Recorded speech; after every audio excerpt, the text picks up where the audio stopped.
સાબરકાંઠા અને અરવલ્લી જિલ્લાના લાખો પશુપાલકો માટે માઠા સમાચાર છે। જે નફાની આશાએ તેઓ આખું વર્ષ સખત મહેનત કરે છે, તે પરસેવાના પૈસા માટે તેમને હજુ પણ રાહ જોવી પડશે। 30 જૂનના રોજ સાબર ડેરીની સાધારણ સભા યોજાવાની હતી, જેમાં પશુપાલકોને આપવામાં આવતો નફો નક્કી કરવામાં આવતો હોય છે। તે સભા રદ કરી દેવામાં આવી છે। સામાન્ય રીતે જૂન મહિનામાં જ પશુપાલકોને નફો ચૂકવી દેવામાં આવતો હોય છે, પરંતુ આ જૂન મહિનો પૂરો થવા આવ્યો છતાં પશુપાલકો નફાથી વંચિત રહ્યા છે।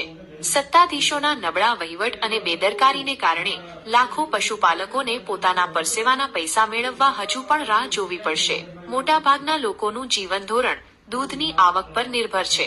ખેતી માટે ખાતર બિયારણ ખરીદવા માટે પણ આ નફો નાના ખેડૂતો માટે આશીર્વાદરૂપ હોય છે, પરંતુ સાબર ડેરીના નિયામક મંડળના કરોડપતિ ડિરેક્ટરોને મધ્યમ અને ગરીબ પશુપાલકોની જરાય પડી હોય તેવું લાગતું નથી। આનાથી પણ વધુ ચોંકાવનારી વાત એ છે કે સાધારણ સભાની તારીખ નક્કી કર્યા બાદ અચાનક તેને રદ કરી દેવામાં આવી છે। આ નિર્ણયથી ડેરી વર્તુળોમાં અને પશુપાલકોમાં અનેક તર્ક વિતર્ક સર્જાયા છે।